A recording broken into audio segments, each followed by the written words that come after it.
தமிழ்நாடு சட்டமன்ற தேர்தல் வாக்கு எண்ணிக்கை நாளுக்கான பணிகள் தீவிரம். ஒரு தொகுதிக்கு ஒரு பார்வையாளர் என்ற அடிப்படையில் 234 பார்வையாளர்களை நியமித்து தேர்தல் ஆணையம் உத்தரவு.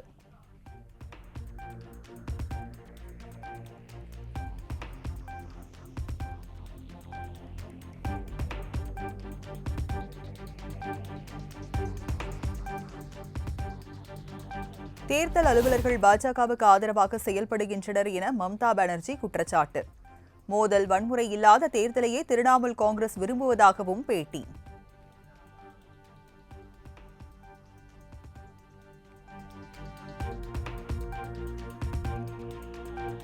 மேற்கு வங்க மாநில சட்டமன்ற தேர்தலின் 2ஆம் கட்ட வாக்குப்பதிவின் போது வெடித்த வன்முறை. மோதலில் ஈடுபட்டவர்களை தடியடி நடத்தி கைது செய்த காவல்துறையினர்.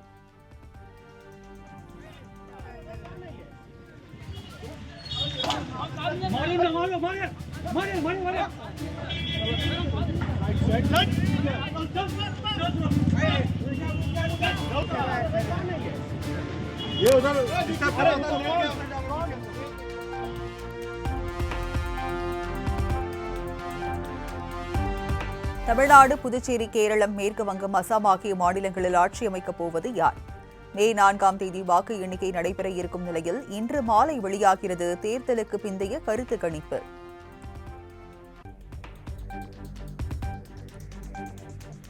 மே 4ஆம் தேதி வாக்கு எண்ணிக்கை நடைபெறும் வரை அதிகாரிகள் முதல் காவலர்கள் வரை யாரும் விடுமுறை எடுக்கக்கூடாது என தமிழக டிஜிபி உத்தரவு. மகப்பேறு விடுப்பு, குழந்தை பராமரிப்பு உள்ளிட்டவைகளுக்கு விலக்கு அளிக்கப்பட்ட நிலையில் தற்போது விடுப்பில் உள்ள காவலர்கள் மே 2ஆம் தேதி முதல் விடுப்பை நீட்டிக்க கூடாது என்றும் கண்டிப்பு.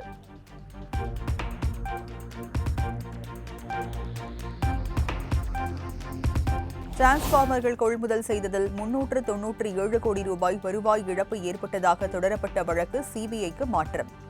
2 வாரங்களில் ஆவணங்களை ஒப்படைப்பதுடன் விசாரணைக்கு முழு ஒத்துழைப்பு வழங்குமாறும் டான்ஜெட்கோ தமிழக அரசுக்கு சென்னை உயர்நீதிமன்றம் உத்தரவு.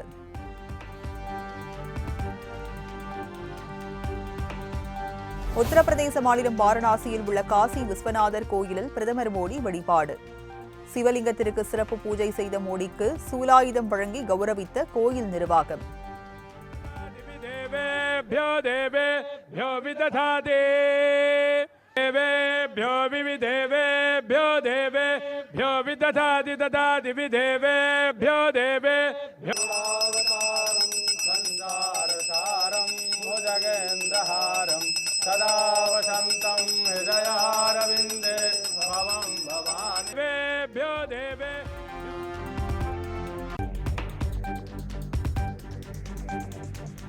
உத்தரப்பிரதேச மாநிலம் வாரணாசியில் உள்ள காசி விஸ்வநாதர் கோவிலில் தரிசனம் மேற்கொண்ட பிரதமரை திடீரென சூழ்ந்த குழந்தைகள் அன்போடு வரவேற்று சிறிது நேரம் கலந்துரையாடினார்.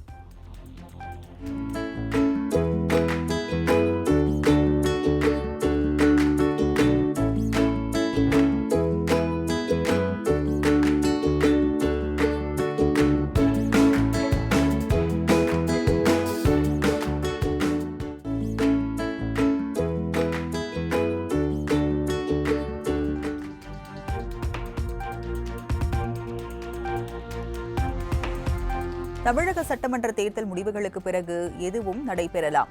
கூட்டணி ஆட்சி குறித்த கேள்விக்கு தமிழக காங்கிரஸ் கட்சியின் மேலிட பொறுப்பாளர் கிரிஷ் சோடங்கர் திட்டவட்டம்.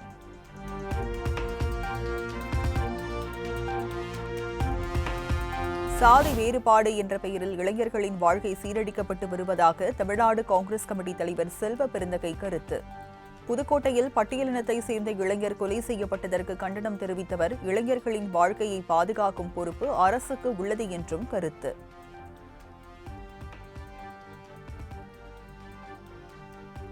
நாளை 231 தொகுதி தவிக வேட்பாளர்களை சென்னையில் சந்திக்க விஜய் திட்டம். சட்டமன்ற தேர்தலில் பதிவான வாக்குகள் மே 4 எண்ணப்பட உள்ள நிலையில் வேட்பாளர்களை சந்திக்கிறார்.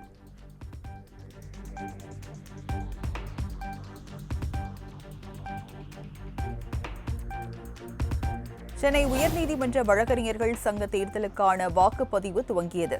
தலைவர், செயலாளர் உள்ளிட்ட 16 பதவிகளுக்கு 115 பேர் போட்டியிடும் நிலையில் வழக்கறிஞர்கள் ஆர்வமுடன் வாக்களிப்பு.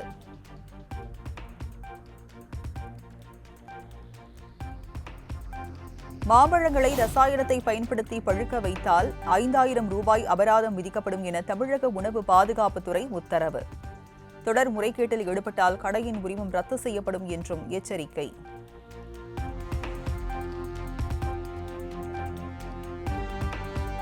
சென்னையில் ஆபரண தங்கத்தின் விலை சவரனுக்கு 1200 குறைந்து 1 சவரன் 1,11,600க்கு விற்பனை. 22 கேரட் தங்கம் கிராமுக்கு 150 ரூபாய் குறைந்து 1 கிராம் 13,950க்கு விற்பனையாகிறது.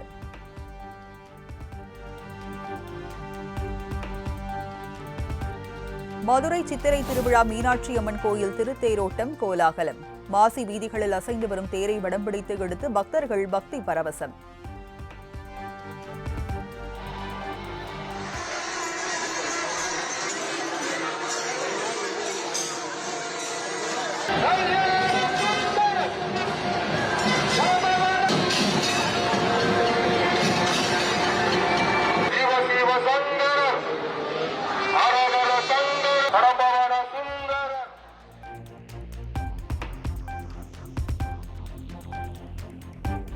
உலக புகழ்பெற்ற கூவாகம் கூத்தாண்டவர் கோயில் சித்திரை திருவிழா தேரோட்டம் கோலாகலம்.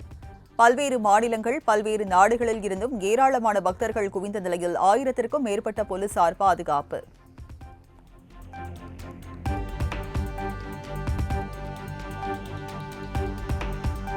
புதுக்கோட்டை மாவட்டம் கரம்பக்குடி அருகே முத்துமாரியம்மன் கோயில் சித்திரை தேர் திருவிழா.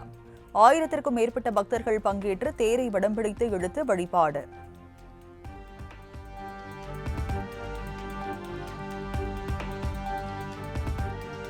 ராமநாதபுரம் மாவட்டம் ஏர்வாடியில் அமைந்துள்ள புகழ்பெற்ற தர்காவில் மத நல்லிணக்கத்திற்கான சந்தனக்கூடு விழா கொடியேற்றம்.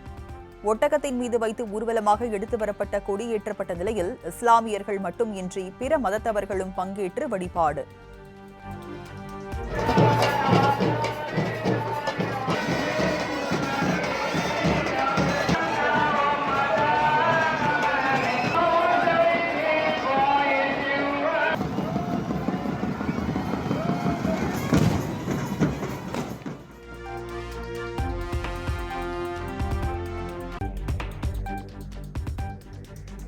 திருச்சி மலைக்கோட்டை தாயுமான சுவாமி கோயில் சித்திரை திருவிழா தேரோட்டம்.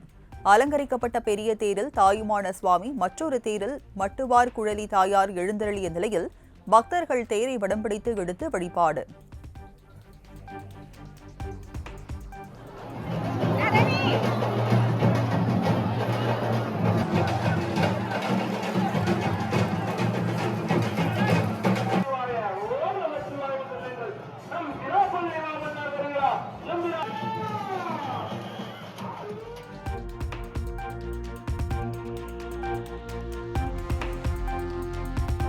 திருவண்ணாமலை அண்ணாமலையார் கோவிலில் சித்திரை வசந்த உற்சவத்தின் 8ஆம் நாள் திருவிழா. வெட்டிவேறு பல்லக்கில் எழுந்தருளிய அண்ணாமலையார் உண்ணாமலை அம்மனுக்கு பூ கொட்டும் நிகழ்வில் திரளான பக்தர்கள் பங்கேற்று சாமி தரிசனம்.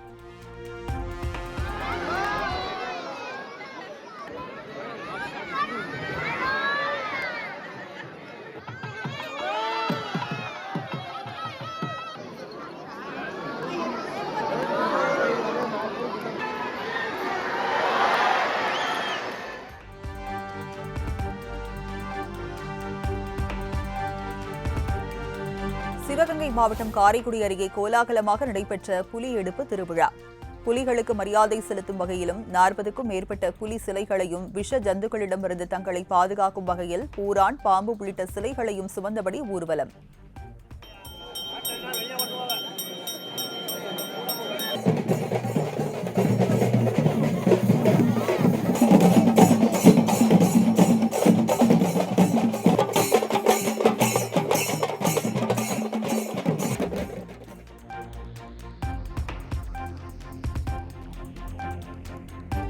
தமிழ்நாட்டில் திருச்சி, வேலூர், மதுரை உள்ளிட்ட 13 இடங்களில் சதமடித்த வெயில். அதிகபட்சமாக திருச்சியில் 105 டிகிரி ஃபாரன்ஹீட் வெயில் கொளுத்தியதால் மக்கள் தவிப்பு.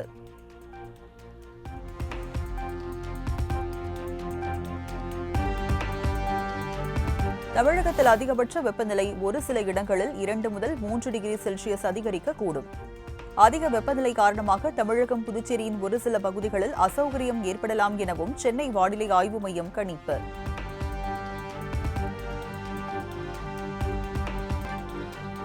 காஞ்சிபுரம் வரதராஜ பெருமாள் கோவிலில் பாடல் பாடுவதில் வடகலை தென்கலை பிரிவினரிடையே தகராறு. கருவறை முன்பே இரு தரப்பினரும் மாறி மாறி வாக்குவாதம் செய்ததால் பக்தர்கள் அதிருப்தி.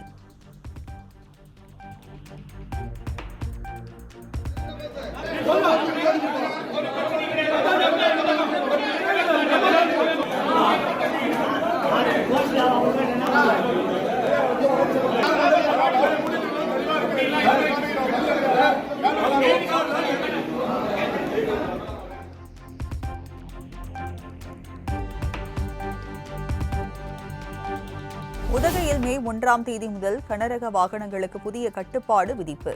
அத்தியாவசிய பொருட்களை ஏற்றி வரும் கனரக வாகனங்கள் தவிர மற்ற வாகனங்கள் காலை 8 மணி முதல் இரவு 9 மணி வரை நகருக்குள் வருவதற்கு தடை.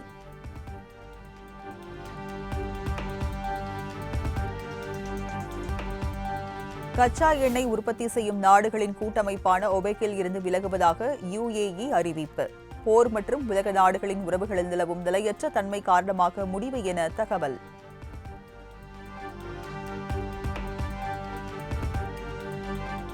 விமான எரிபொருள் விலை கடுமையாக உயர்ந்துள்ளதால் சேவையை நிறுத்தும் நிலை ஏற்படும். ஏர் இந்தியா, இண்டிகோ, ஸ்பைஸ்ஜெட் உள்ளிட்ட நிறுவனங்கள் இடம்பெற்றுள்ள விமான நிறுவன கூட்டமைப்பு அறிவிப்பு.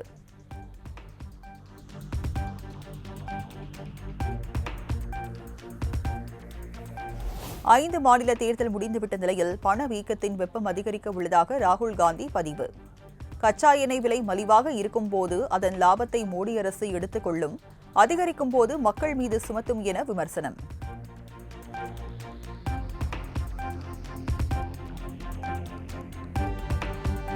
பெட்ரோல், டீசல் மற்றும் எரிவாயு போதுமான அளவு கையிருப்பு உள்ளதாக மத்திய பெட்ரோலியத்துறை இணை செயலாளர் சுஜாதா சர்மா திட்டவட்டம். போர் சூழல் காரணமாக எரிபொருள் இறக்குமதியில் தட்டுப்பாடு நிலவினாலும் விலைகள் உயர்த்தப்படாது என்றும் தகவல்.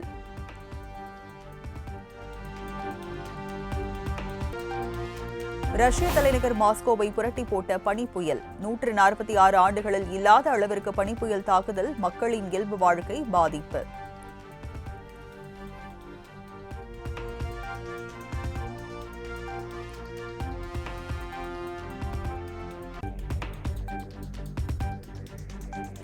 பஞ்சாப் அணிக்கு எதிரான போட்டியில் 6 விக்கெட்டுகள் வித்தியாசத்தில் ராஜஸ்தான் ராயல்ஸ் அணி அபார வெற்றி. நடப்பு தொடரில் 8 போட்டிகளில் விளையாடிய பஞ்சாப் அணி முதல் தோல்வியை தழுவியது.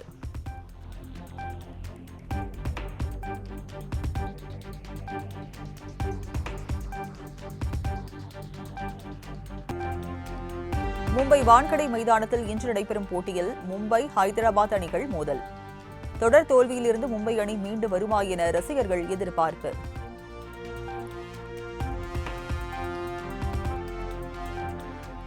நடிகர் பார்த்திபன் எந்த சாதியும் மதமும் அற்றவர் என சான்று வழங்கப்பட்டது.